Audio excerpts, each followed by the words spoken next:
You're listening to Investify, preaching financial independence and assisting investors to achieve a more flexible and free lifestyle through smart financial planning and real estate investing. If leaving the corporate world and jumping into this thriving industry is what you desire, tune in and listen to stories of like-minded individuals who made the leap to financial independence. Equip yourself with the right tips and tricks to start your real estate journey, making active or passive ventures that are highly profitable and rewarding. Here are your hosts, Craig Curelop and Zeona McIntyre.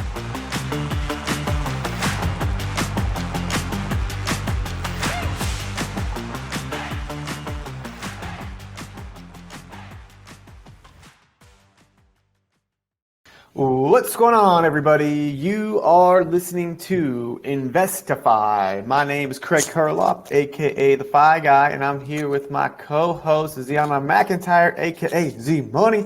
Z, how you doing today? I'm doing great. It is some of the last days of my trip in Hawaii, and it's bittersweet. I am always happy to be home when I get back to Boulder, but man, it's like end of summer, Hawaii. I don't know if I'm ready for winter yet, guys. Woo. I know. Winter is always one of those things. It's tough to have it come on it, but I'm looking in the background, Z, and I'm seeing a fan and an AC on at the same time. Are you going bougie on us now? No, the AC's not actually on. I just got the fan. It's it's only 6:57 a.m. So, it's still chillish. It's a little yeah, Z wins the MVP award for hopping on at 6 a.m. to record this morning in Hawaii time. So give her some props there. Z, later in the show, we talk about if you want to be a dragon or if you want to have a dragon. And I'll tell you that at 5:30 a.m. when I woke up, I was the dragon. So you was a dragon, yeah. I was a dragon. Well, it's like Shrek, but instead of ogres, it's, you turn into a beautiful woman during the day and a dragon at the night. Still in mid-transformation, let me tell you. Yeah. Z, I want to tell you something that I'm kind of excited about. Great. So we were looking at some deals yesterday in Coeur d'Alene, and one of the people, I know the seller is already has a second home, so they don't need the money from this sale to purchase a second home. So I'm thinking that they might be poised for some seller financing. So I'm about to ask right after we hop off. And so I'm kind of excited. I literally don't even have a yes yet. And they've never been brought up to them yet. But I'm just excited to ask for it, excited to, have everything that we're learning about. I'm going to put this shit into place.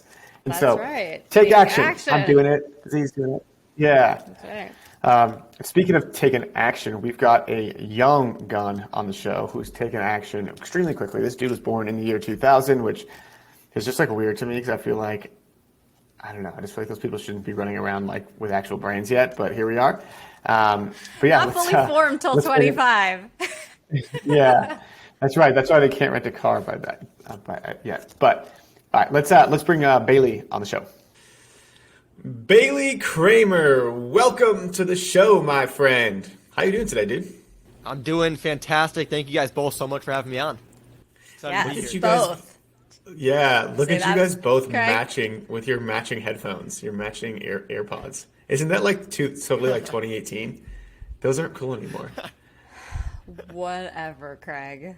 I like how Bailey's are poking out.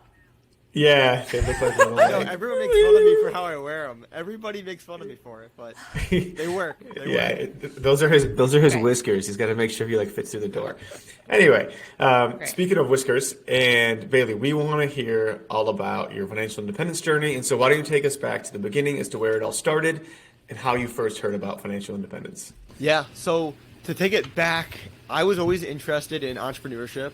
One of the big indicators for me, or one of the big motivations, was Shark Tank. I watched that when I was a kid, and that just had a huge impact on me. I just want to I realized I wanted to have a lot of money. I wanted to have a lot of time. I wanted to have freedom. That was one thing that kind of got my entrepreneurial wheels spinning.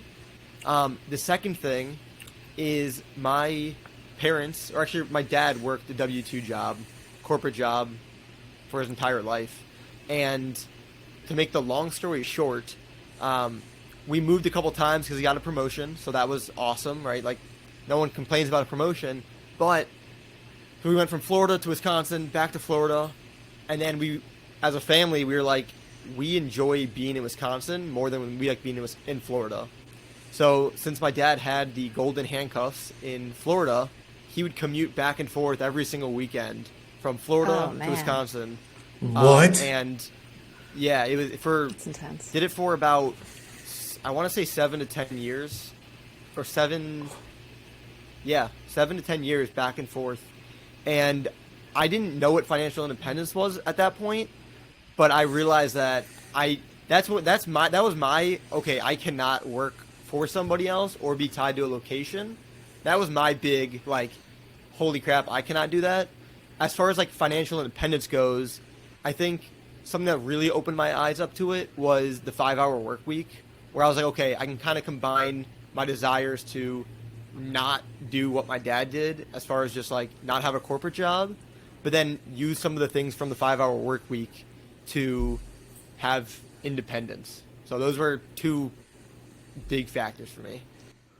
I just want to say that it's the 4-hour work week, and Bailey, I see see you. gonna- I see you hustling. You're just adding that extra hour. He's like, for me, for the rest of the world, it's 4 hours. But for me, When I said it, it's it 5. kind of sounded weird, but I'm like, no, I'm pretty sure it's that book. And then it's the 4-hour. You're absolutely I love. yes, yeah. I love that you say that, because everybody says Rich Dad Poor Dad, and I'm like, don't say it. Don't you say it. You know, so giving us another Yeah. book. Well, that comes in feels later. That original. comes in later. But No, you're not allowed to say it. Yeah, no, Bailey, I'm actually with you too. Like, I read the 4-Hour Work Week before I read Rich Dad Poor Dad, and that was the book that got me thinking about my income on a monthly basis and my expenses on a monthly basis versus an annual basis. And like, he really does talk about financial independence in that book, not as explicitly as Rich Dad Poor Dad, but then like that book got my wheels turning, and then Rich Dad Poor Dad just articulated everything that I was thinking, and I just wanted to take that book and yes, and like football spike it, but like. A little side note, but Bailey, okay, so you read 4-Hour Work we have Week. to That get got our the- funnies in. That's Yeah, how it works. we gotta be funny sometimes. We have to try to be funny at least. Okay, Bailey. So you basically the 4-Hour Work Week was what got your wheels turning, and so then what happened after you read that book? And when was this? Yeah, I read the 4-Hour Work Week probably like my freshman year of college, either senior year of high school or freshman year of college. So when I was about 17, 18 years old. Awesome. And then what happened next? Yeah, so then I believe I actually read it in high school because I went off to college, and when I went to college, I had one goal for myself, and I was too embarrassed to tell people it.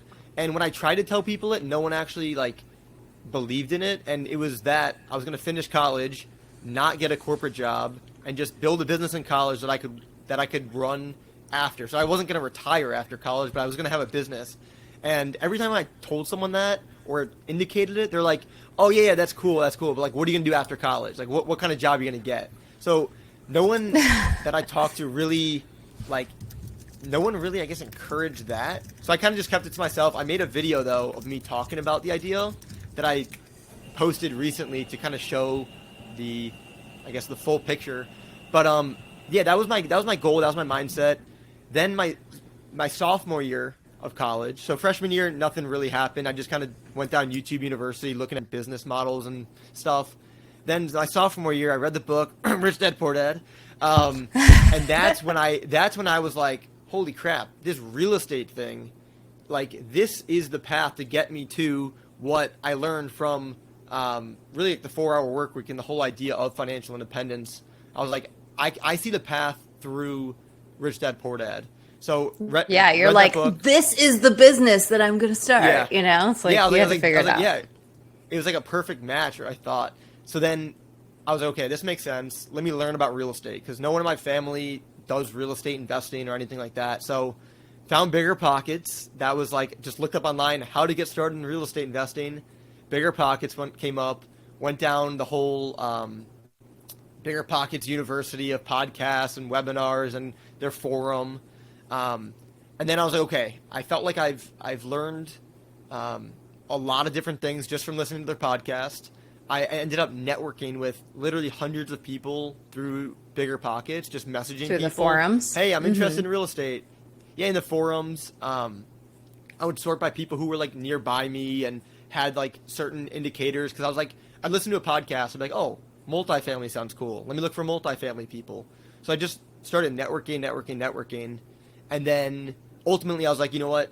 I'm going all in on multifamily real estate. This is what I want to do. Okay. So where about were we for this? Like what year was that? So this was still my sophomore year of college. I was in my Which second is what semester. year? This is 2020. Okay. Okay. So this is 2020. really recent. Great.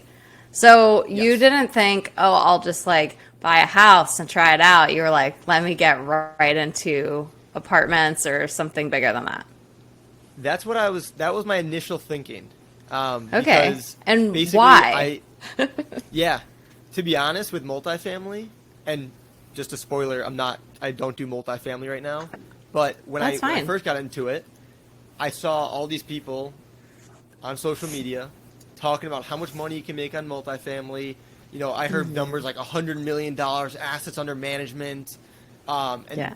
Those numbers, they sounded really cool. I didn't actually know what they meant, and I didn't understand how to Yeah. actually get there, but it sounded not flashy in the way of like flashy to others, more just like it sounded like if I can get that, that is success. So I was like, okay, multifamily is the way to go. That's what I was thinking at the time. So I kind of dove all in. I joined a mastermind group and just started networking with people in the space. So this is like a funny theme because we were talking about this on our last episode as well. And I feel like we need another way to measure success. It's just that it's so easy to measure by number of dollars or number of homes, and people get so caught up in those metrics. But that's like the dark side of KPIs, is that people will work themselves to death just because once you get to 30, then you're like, what do I do now? I guess I must go to 100.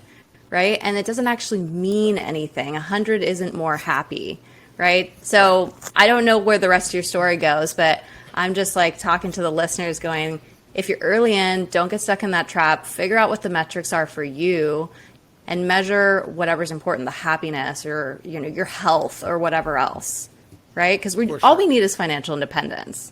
We don't need to be multimillionaires and generational wealth. Off of my soapbox. Continue, Bailey. Yeah, no, for sure. So basically, I was still bought into the idea at the time. This was still 2020, basically going into my junior year. And so I joined a mastermind group. I networked with I only exclusively listened to multifamily podcasts. I was doing like the motions of a multifamily investor. I was talking to brokers. I was underwriting deals. I was learning a lot. And then nothing actually happened. I spent a lot of months just like practicing, but didn't actually get anywhere with it. And I learned a ton from it. So it for sure was not a waste at all. It just, I didn't get any multifamily deals. So then my junior year was approaching, coming into senior year. And I realized like I need to get something going here because I'm doing a lot of research, a lot of networking, but I have no money coming in. And I'm still a college student at this point, but I had that end of senior year timeline to hit. So in the mastermind group that I was a part of, I mean, throughout just networking with people, I would underwrite deals for this person. I would help this person write blog articles. So I was always just trying to get my way in. And someone from the mastermind group said, hey, you know, I do single family right now. I do want to get into multifamily, but I'm just not there yet, like mentally. Like, I want to continue growing on the single family side. Do you want to help me out with lead generation? And I was like, sure. Like, I don't know anything about it, but I'm happy to learn and help out. So him and I started doing off-market lead generation, basically cold calling and texting to find motivated sellers to buy their house in any way, shape, or form, whether that was a fix and flip or a rental. It was just, let's just get a motivated seller and buy single-family houses. Great. So let me just ask a little bit about it. Like, where were you guys? Were you in the same town, or were you guys focusing on a market, but neither of you were there? Yeah, so I was in Orlando, Florida. He was in Northern Illinois, and I had no experience with this area, but he lived in the area and already had properties in the area.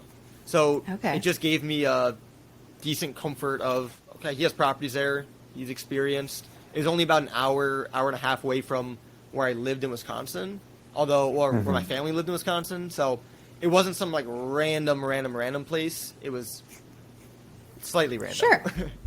Yeah, and then like, did you guys have an arrangement that he was just going to buy them and then you would get a kickoff, or were you guys going to do a partnership of some point when you guys found something? Yeah, basically the deal was that we were going to do a partnership when a deal came about. Yeah, I just want to say one thing too, and just take it back to how you got to this person, is that you joined a multifamily group just to get around people. And it sounded like you were networking with no idea as to where you would end up. All right. But you just knew that like these were the right steps, and look at the opportunity that was presented, right? Something that was totally different. And so I think that's why like you never know the path. You never know how far you're going to go or where it's going to take you. But you know that like taking that one next step of networking, of getting to know people, of helping people write blogs or underwrite deals, is going to present you with more opportunities that are unbeknownst to you. And here you are. So I just want to like remind people that the path is very rarely what you think it's going to be. Yeah, 100%. And yeah, to get to him, I even found the mastermind group from just networking with literally hundreds of people on BiggerPockets. So like great. It was definitely not a straight line there. It was talking to a lot of people over a long period of time. Now you guys were getting into something. So what's the first deal? Tell us about it. Yeah. So first deal. Wait. So Z, is this the for real deal? Yeah, this is the first deal that makes you a true real estate investor, whether intentional or non-intentional. Now, Bailey, hit us with it. Give us the numbers and all the deets. Yeah. So first deal we found through our lead generation that we were doing. We found somebody who he bought it originally as a fix and flip. And when I initially called him, I was just curious about like, hey, we're interested in your property. Are you interested in selling it? And he basically told us his story that he bought it as a fix and flip. He already gutted the house. He already put in new windows, but he has a bunch of other projects going on. And if we'd buy it at the same price that he bought it for, he'd be cool with it. He'd walk away. Wow. So that's what happened. So we bought this property. This is in Illinois for $85,000. It was a 3-bedroom, 1-bathroom property, and it was basically down to the studs. We put $35,000 into it, and end up selling it for $175,000. Cool. And so how long did that take? And like your too friend, long. Oh boy. I was like, did your friend have everything together? Like he already had the contractors and all this stuff? It sounds like kind of. Yeah, well, no. Like, so it took way too long. This wasn't, I mean, I have no like construction background. He had some, he's more handy himself, but he's definitely not a professional renovation guy or specialize in that by any means. So it took us like 6 months to get it finished, and it sold like after 6 months, but it took like 5 months to renovate this property. And although yes, there was a lot to do with it. It was a pretty small house. It was a very small 3-bedroom, 1-bathroom house.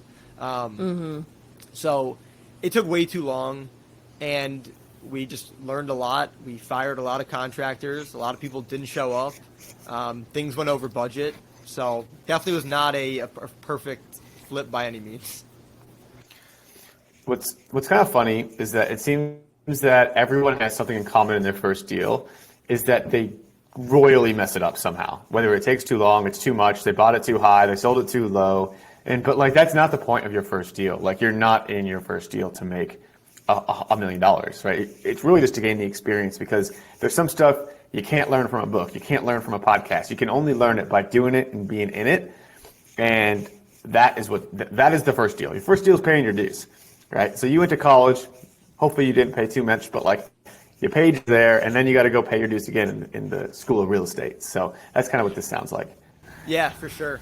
Just honestly, the learning experience alone is worth more than anything. And also, it's like a momentum thing. I went like over a year just talking about real estate, talking to family, friends, posting like things that I'm learning on social media.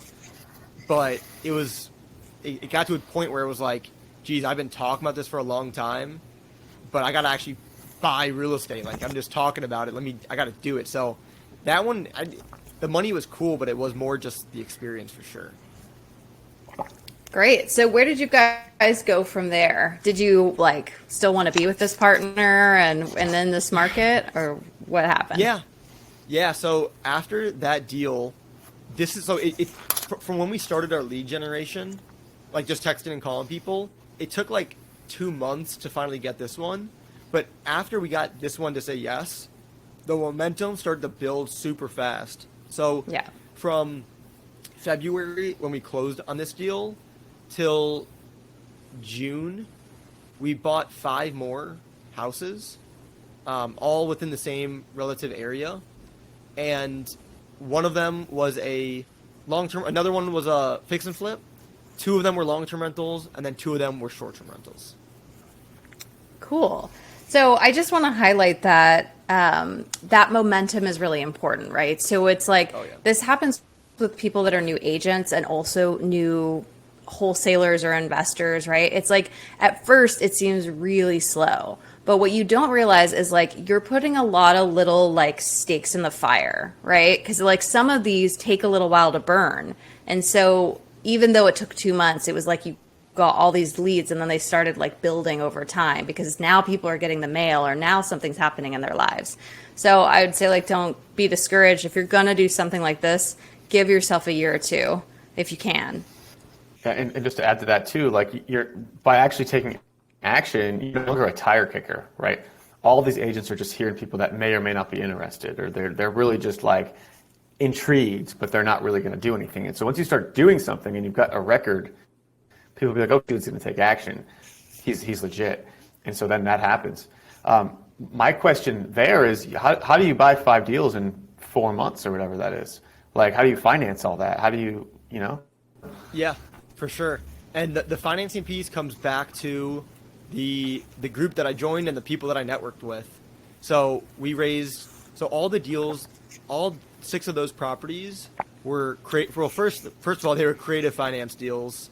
So seller financing, subject to, and then using private money. And then, we still had to raise money for all of them or get money for most of them except one. We just leveraged the network that I've literally been building for over a year at this point, and then from the groups that I joined.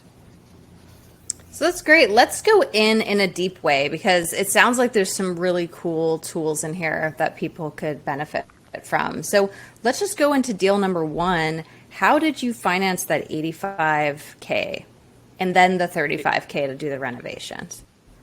Yeah. So for that deal, we had 2 investors on the deal, one who did the $85K and one who did the $35K. My partner, he knew the person with the $85K. That was actually from someone that he's already worked with. And then the $35K was somebody from our mastermind group.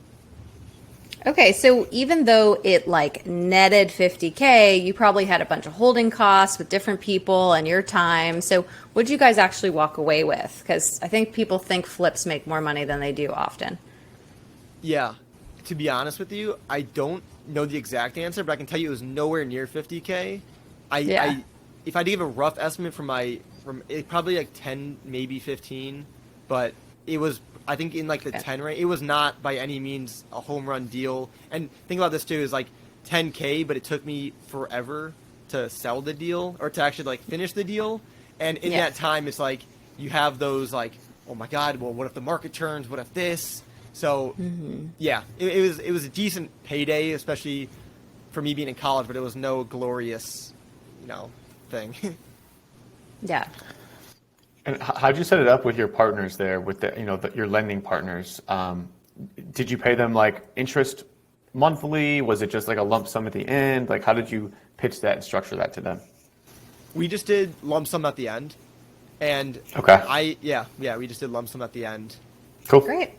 Okay, well, let's go into the second one because the second one's a flip. And then once you start going into buy and hold, it does change the structure because you can't do the same short-term money for a long time. Yeah. Right. So what the second one look like? Yeah, so the second and third one actually came as a package deal because we found an owner who had two properties. One of them that I still have today, and one of them we flipped. So the flip property, and actually I learned a new term after I did it. I guess it's technically a wholesale where you buy it, you clean it up, and then you sell it. So we bought this property for $68,000, and we were like, okay, it's gonna be worth probably close to $200,000 once we fix it up. It needs about we thought like 50 grand at the time. So we're like, okay, this is gonna be a nice little flip. And then we started looking into it, and we're like, geez, like this is a mess. It needs a new roof. It needs this, and we still could have made money with it, but the market was really heating up at this point, and we're just like, honestly, if we can just get rid of this, like ASAP, I'd way rather take even half them, especially after starting that first flip. We're like, I don't need another flip to go on right now, so we put on the market for $130,000, and we were like confident. So this was like literally like a week later. We went from buying it for $68,000 using seller financing. We put like $500 down. It was like we basically had no money in this deal, except obviously we had to pay the mortgage payments to the seller, and then we listed it for $130,000.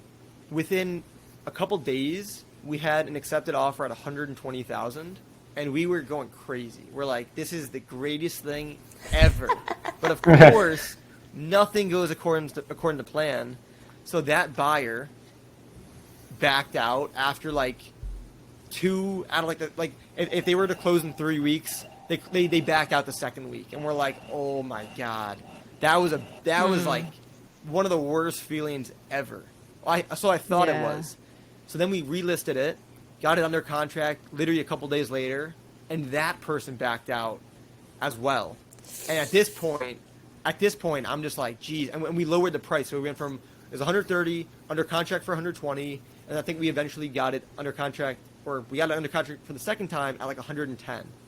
And we're like, all right, still going to be a good payday, but like let's get this thing closed. I'm sick and tired of it, and we're also paying the mortgage payments at this time too, so. That wasn't really fun. They weren't huge, but it just wasn't fun. That second person backed out, and I was broken. I was like, I was driving my car. I was driving my car, and my partner calls me. He goes, "The deal's done." I was like, "What do you mean the deal's done?" The attorney just called me, and they backed out. And I pulled over, and I was like, holy crap! Like this is this is at the point where I was like, I don't want to do any more fix and flips. So they backed out. We put it back on the market, and it was sitting for like 2 weeks. We finally found someone to buy it, and they actually closed on it for $99,000. So we actually made some money on it. It was good. It took still a couple more months than we wanted it to be, and it was less money, but we finally got it off of our hands. And at this point, I didn't even care if we sold it for $75,000. I was ready to just give it up to whoever was going to buy it because I couldn't deal with it anymore. So tell us how you negotiated the seller financing. I mean, since you're going after distressed sellers, you probably were just working with them direct.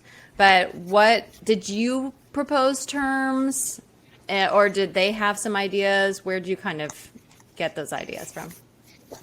Yeah, so for the seller finance terms, my partner more handled that. He has just more sales experience, he's done a couple creative deals, but I was still there learning with him.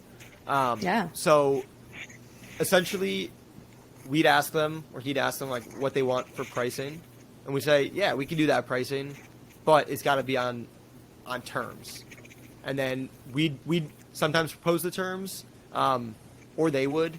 it really just depended on the property. Some owners were like, I want this or nothing. I don't remember for this exact situation, but I do remember that when we asked this guy if he's open to selling in the first place, his wife was on the phone with him too, and she was like, sell it. Like, I'm so done with these properties. So we had motivation. Like, we knew there was motivation. You could hear it. Yeah. Oh yeah, we could literally hear it. Not a good negotiation tactic. Yeah. Yeah. And Have your wife yelling in the properties- background. Yeah, these properties were like his personal projects that he was fixing up himself, and he wasn't doing anything properly on them. And she's just like, and they lived like an hour or something away, so she's like, just get rid of them. Like, just get rid of them. Yeah. So, yeah. Yeah. Okay. So you said it was a package, right? So you ended up buying something else with it. I think that really shows like the best thing you can ask somebody is, what else do you own? Because you just never know if they're, they have a huge portfolio behind them and this is a relationship you're going to build for years, or if they're willing to give something else up right now. So that's great. Yeah. What else do you get? Yeah, so then we bought this deal, and then we're at 3 now. We bought another single family rental, which was using the subject to strategy. There's that one, and then the next 2 deals we bought were the fourth one was an Airbnb, or was a long-term rental that I still have, and then the next 2 were short-term rentals. Okay, but tell us what else came in the deal with the flip that kind of didn't flip. The flip that didn't flip. The buy and the hold. other property with that? Oh, okay, Yeah. yeah. So that property needed some work as well, but it was more like cosmetic stuff, and it wasn't anything major. So with that one, it also happened to come, it was like a double lot, so it was like, I don't know, pretty big yard. And so what we did with that one is basically we got new carpet, new flooring. Me personally, I painted all the cabinets in the kitchen because they were just outdated, but they weren't bad enough to throw away. So it was really just cosmetic. We redid the bathroom. The bathroom was just outdated. Painted the entire house. Just a full-on cosmetic job. This one was a 3-bedroom, 1-bathroom as well. Fairly close to the other ones. This one was it is right on a main road. Well, like a main side road, if that makes sense. It's not like super busy, but it's definitely not Airbnb worthy. It's like a cut-through road. About Airbnb at this time. Yeah, exactly. Yeah. And for this one, we actually spent our own money renovating the deal. So it was only like it was like 10 grand total for rehab because we did a lot of it ourselves. We just had to hire a couple specialists to install the bathtub. And then materials were not anything crazy, paint and stuff like that. But yeah, we did a lot of the work ourselves to save money on that. And we made it a long-term rental. And we had a phenomenal tenant in there, cash flowing really nice. They were in there for at least 6 months, and then they stopped paying. Then we evicted them. That's a whole nother rabbit hole. But when we first got it up and running, for the first 6 months or so, it was phenomenal. Super easy tenants, and yeah, everything was going well. All right, so before Bailey gets into his Airbnbs, we're going to take a moment to talk about my Airbnb group. So I have a group on Facebook called AirBNB Investing, so just search that if you want to get in with other people that are doing Airbnb deals all across the country. And we have a meetup in Boulder, Colorado, where I live, so you can come out and meet other investors there and network, just like Bailey said he's been doing. And we are having our book launch party with Bigger Pockets in December, and so you can get your exclusive invite there. So we'll hope to see you in the group. Now back to the show. All right, Bailey. So what were the numbers on this deal? Just to kind of breeze through it quickly. What'd you pay for it? How are you doing the mortgage and whatnot? Yep. So numbers on the deal, approximately $150,000 purchase price. We had, again, like $0 down. I think we might have given $500 as an earnest money deposit. and 10-year balloon, and we put, again, just $10,000 to rehab the deal, and we rented it out for $1,800. Mortgage was fairly low. I think we got a 3. We negotiated with him somewhere in the 3% interest rate. I don't know the exact number off the top of my head, but payments are fairly low, and yeah, that's when we're still running today. Great. So, I mean, for 150K, your payments are probably what, 500 to 600 or something like that? Maybe it's more. Somewhere in that range, yeah. That's dope. Yeah, it's like so you're clearing over $1,000. Yeah. That's amazing. Yeah. That's awesome. Cool. Finally, some success. Yes. Sweet. So you get a taste of, it sounds like we need to do a little 1-2 skip it for you, but let's let Craig ask his question first. Sorry, Craigie. Yeah, just real quick, right? It sounds like right out of college, you're jumping right into this real estate investing thing. And so like, where are your living expenses coming from? Because like it takes some time to actually make some money, and usually you got to spend some money before you make some in real estate. Like, where are you getting this? Yeah. So I got so my first, like, the deals that I've been part of so far that I've talked about, the first deal was no money out of my pocket because we raised it. The only money that I put in was the $5,000, which we got from the wholesale. Okay. So I Makes perfect sense. basically no money out of my pocket at this point. Okay, Then so you're just living off of working, yeah, were you working like part-time somewhere else? I was not. I was still a college student, so I was in school. Thankfully, Okay. luckily, my parents were supporting me in college. So my expenses are super Great. low. My expenses are still super low. I'm not a big spender. It's like I was so focused on just real estate. So yeah. Totally. Great. Awesome. Yeah, I just wanted to give some context there. Yeah, I guess like let's maybe brief us on the next deal that you did, because you said you got 5. It sounds like these are 2 short-term rentals. What made you want to make that switch from long-term to short-term, and what do those kind of look like? Yeah. So when we got to the short-term rental deal, we didn't really have any we didn't go into it saying like this is gonna be a short-term rental. What we did for every single deal was just how can we solve the owner's issues, and how can we make money from the deal. So we didn't really have an agenda for any of the properties. I was cool to try to make money any way I can from these properties, but essentially we found this one property, and it was a huge lake house on a lake. That's yeah. It was actually on the market previously. It was a failed listing. Owner was super stuck on his price, and it needed some rehab. It was just super outdated. So then when we looked at the deal, we were like, okay, like what can we do with this property? Like we know that we can work something out with the seller, and we actually asked him, like, would you be interested in seller financing? And he knew exactly what it was, and he's like, yeah, like he was. There was really no objection from him for it. All he wanted was his price. That was like his big thing. Yeah. So we were looking at the property. We're like, okay, could we fix and flip it? We're like, probably, but I don't want to do another fix and flip. Not interested. Like I was like, there's no way I'm taking. And this property, by the way, was $779,000. So I went from buying properties from like $60,000 to like $150,000 ish, and then to this property, which was $779,000. So this was a lot bigger of a deal, and I was like, I'm not trying to take on a risk to buy this for that much, put in $100,000, and then try to sell it for over $1 million. I was like, this is not going to happen for me. Too much risk, and I just didn't enjoy the rehab part. So then we're like, okay, could we make this a long-term rental? And we thought, could we? Maybe. Is that what it's really going to be best for? No. So we're like, could we make this a short-term rental? At this point, I had no idea, like no real knowledge. I followed a couple people who did short-term rentals. I listened to a couple podcasts, but as far as knowledge goes, didn't have any. So we looked on Airbnb and said, what properties are even around here?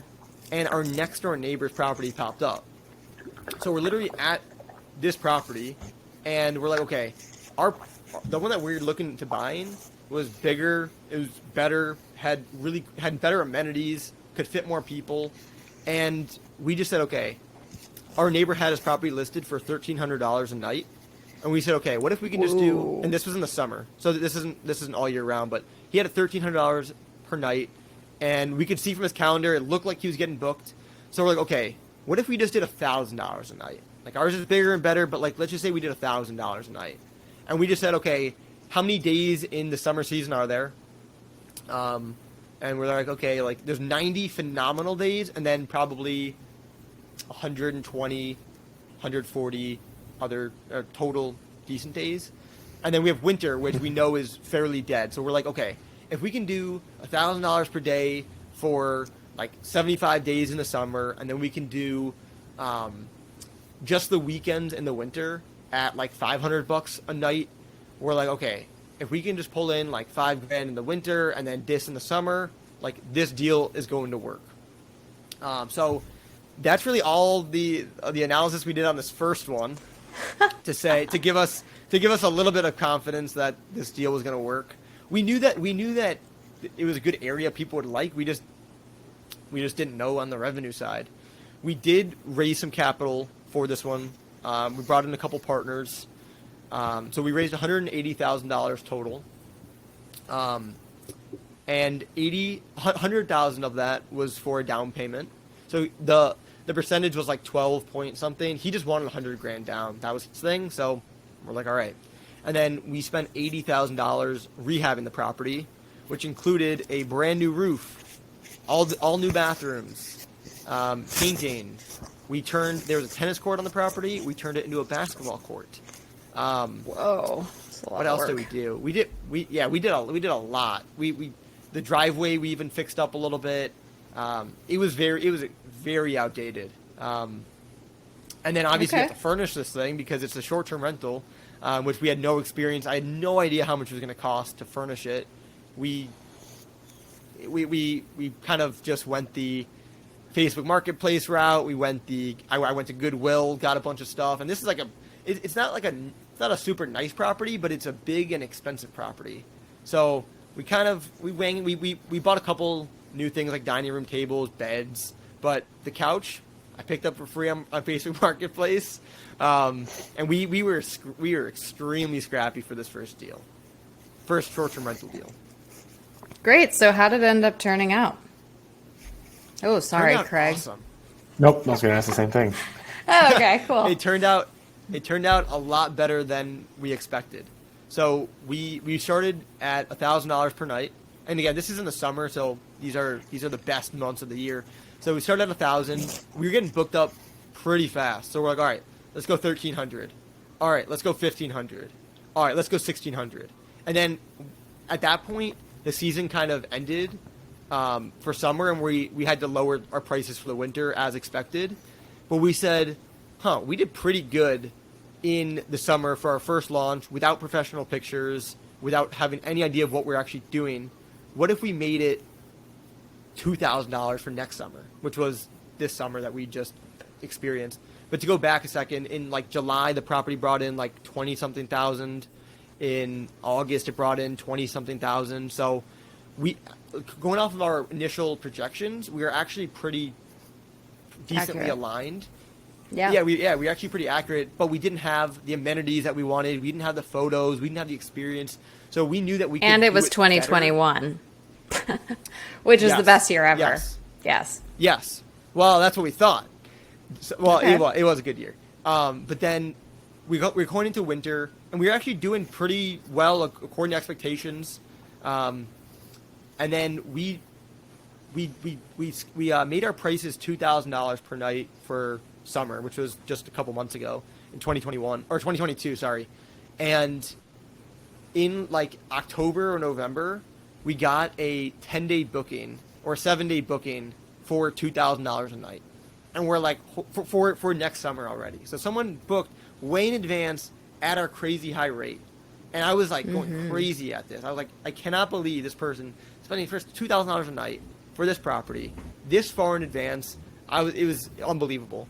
So we filled up a decent amount of our calendar before even the year ended. We had like a couple bookings because we were doing like 7 to 10 day bookings at this point.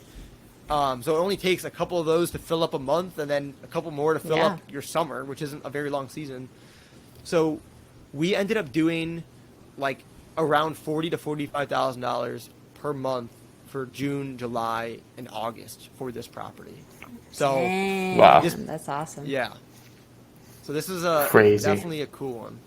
What was that? Well, and like, Damn. imagine if you had professional photos, and I imagine, like, just from what I'm hearing, I bet your furniture is not as good as it could be.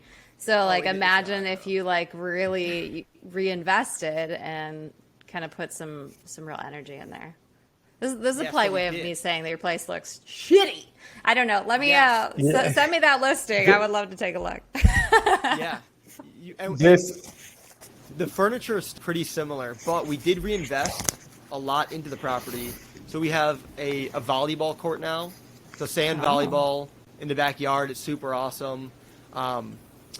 And we have a boat dock now. Our guests bring their own boat.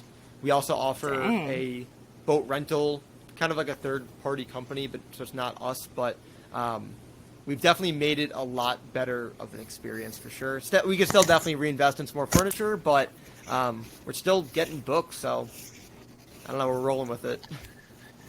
the lesson I'm gathering from this is that I can furnish rentals with Facebook Marketplace free things, and it's actually not as bad as people make it sound. It sounds like, I feel like, or Zeona is gonna be like, no, I mean, he's making 40 grand a month I with know, but he free also with a free found- couch. Yeah, but he found a really good market, because I think some markets Yeah. are so competitive that it's just not going to work. So 100%. a good market, and the also fee- just a really stellar property, because being on a lake, there's only so many houses that are like that. Yeah. True. The Facebook market strategy is not something that we've gone to again. I do not recommend it at all. It's a time waster. It's just that, yeah, it's a time waster. It's also, I don't know, time waster. It doesn't look, it's not the most visually appealing. And we advertise it as more of like a historic type. We kind of play into it a little bit. But yeah, it's definitely not recommended to do that. What's your recommendation to furnish a place if it's not Facebook Marketplace? Yeah, my favorite sites, I like Wayfair, I like Target, I like Amazon. Those are my big three places for furnishing. I'm Okay, gonna just a put it place in that a you- little Home Goods. That's a Home good Goods, spot. If you got a Home Goods near you, we always do our finishings Yeah. with that. But it's good stuff. Well, we need to pivot into the final part of our show. But Bailey, do you have any final words of wisdom for our listeners? Final words of wisdom, I would say, like, truthfully, the most important things that matter is your network. Like, I would not have done anything without the people that I met.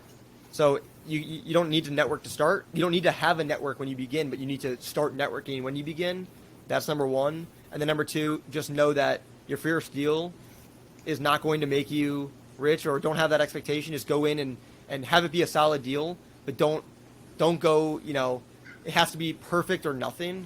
Just the fact of getting started is going to help push the next deals forward. And that's what, for me, has been huge. Totally. I love that. So, Okay. you know what time it is, Z? It's time time. for The final four. All right. We're Z going to kicks ask off. you 4 questions that we ask all of our guests. And the first one is, what are you reading right now? I am honestly not reading anything at the moment. My most recent book that I read was Alex Hormozy's $100 Million Offer book. That's the most recent one. I've transitioned from podcast to YouTube nowadays, but Okay, so who are you watching Who do you right follow now? on YouTube? my couple people, but the biggest one right now is Ryan Pineda. What's his shtick? I've heard his name. His I just shtick- can't remember. Yeah, basically fix and flip turned serial entrepreneur All kind right. of thing. That's kind of the gist of it. Yeah. Okay, cool. Well, All right, go Bailey, check it what out. is the best piece of advice you've ever received? Best piece of advice I've ever received: don't take advice from anybody that isn't where you want to be. That's like, yeah, that's huge for me. I love that, and I think it's really easy to take advice from people like family or old mentors that aren't no longer where you want to be and all that. So, yeah, that's great. All right. And number 3, what is your why? Because you are actually really young, so what's keeping you hustling? Yeah, the thing that keeps me hustling is just being able to continue to build to the point where when I do have a family, I can be 1000% present, and I can just having like freedom, right? Like I can go where I want, when I want. Money, like I don't want money to be an issue in the future. So that's definitely one thing that keeps me going, is like I just want to keep building until I don't really have an end point. I'm not the type of guy to be like, I want to retire at 25. Definitely the idea of financial independence and financial freedom, but I'm the type of guy that I don't want to stop working. I love it, but I want to just have full options to do whatever I want. And that's really in like the main thing is having that timepiece where if someone says, hey, you want to go here this weekend, you want to do this weekend, or down the road when I have a family and something pops up, I'm in. Like I'm there for it. And also one quick thing to note on that is when I was in college, me and my girlfriend did long distance. Last year. She went to school. Yeah, literally last year. Well, Basically. Yeah, for 4 years. And now we live together, and all of her friends are doing long distance now. And like it feels honestly good to me because I spend a lot of time making sure that I can have location freedom, which is also really big for me, that I can work from wherever I want. So that was like, it's super intentional for me, and now everyone's doing long distance, and I'm just like, I'm so thankful that I went the route and pursued and continuing to pursue what I'm pursuing, and just real estate and financial independence, because it just like the location freedom is huge for me. I love that. All right, Bailey, final question. Would you rather own a dragon or be a dragon? Own a dragon or be a dragon? I would say I'd rather own a dragon. I would rather own a dragon. I think that could be a cool... dragon. Yeah. Maybe if I could change from a dragon back to a human. But I think a dragon could be a cool... I could sell that to different Airbnbs and say, listen, we got a dragon coming. They can pay you some extra or whatever. I'm thinking how I can monetize this dragon. Yeah. I'm with it. I don't know what I would rather do. I think I'm with you. I think I'd rather own a dragon than be a dragon. I feel like being a dragon would be a little clumsy, getting into bed and stuff. All right, man. Where can people find out more about you? Best places on Instagram. Just look up Bailey Kramer. I should pop up. I'm also on TikTok, but Instagram's my main hub. Okay, perfect, man. Well, yes, if you don't already follow Bailey, go ahead and follow him. Bailey, thank you so much for coming on the show, man. It's been a pleasure to get to know you, get to know your story. It's truly inspiring.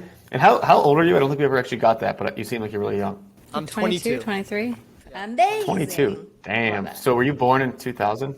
Born in 2000. Yep. Oh, man. They're starting to exist in the real world. Well, good, man. I think that's just inspirational for a lot of the younger folks out there. So again, man, you're clearly crushing it, and so good to have you on. Yeah, thanks for having me on, guys. And that was Bailey Kramer. Z, what'd you think about Bailey? I love how young he is. And it's so funny when you're young, I think it feels like, oh my God, I've been doing this for 6 months. It's been forever. Like at the beginning, it just felt like a slow start for him. But honestly, he's done so much in a really short period of time. So it's just great to see how a little bit of networking, a mastermind led him down this road. And he's tried like 3 different strategies, has really experienced a lot of ways to buy real estate, learning all about creative financing. I mean, it's been like a master's degree in real estate in like a year and a half. So pretty incredible story. And it's crazy that he did most of this while still in college, right? I think that's like if you're listening to this and you are not yet in college, or you're going or in college, like now's the time to start really for wherever position you're in. Like just get out there and start networking. Like you can do that whenever. Go to the next meetup you see. Like start reaching out to people on Bigger Pockets. Start posting on Instagram that you're starting to invest in real estate and see who flocks to you. Like, I think it's just incredible. Like once you get that one person, it leads you down this other path that you could never have imagined. Yeah, and I think especially at like local meetups, people that are older love to invest time into the younger people because it's just so exciting to see somebody that is excited about it, right? Because like your whole life, you're probably trying to talk to all your friends and your family and like nobody's listening. And then you find this young person and they're just all lit up and you're just like, oh my God, let me help you as much as I can. So I think it's just like a really great opportunity to get in there and get a mentor. Totally. I love that. Yeah. And definitely, yes, so definitely reach out to Bailey on Instagram. If you haven't already, please leave us a rating and review on iTunes or wherever you listen to podcasts. Super helps us get the word out there. Share this with your friends, whatever it is. You know, we want to like spread this word of financial independence to everybody. And if you don't already, give me a follow on Instagram. I'm at the Fi Guy. Zeona is Zeona McIntyre. And with that being said, Z, anything else you want to leave with before we head out for the week? No, I think that's it, guys. See you next week. All right. The dragon goes back to her lair. That's right. That's it for this episode of Investify. We hope that these nuggets of real estate wisdom lead to more savvy financial planning and a clearer path towards financial freedom.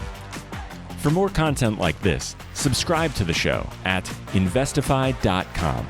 Don't forget to leave a rating and share it with your friends. Together, we can transform more real estate newbies into successful and clever investors. Thank you so much for listening. See you on the next one.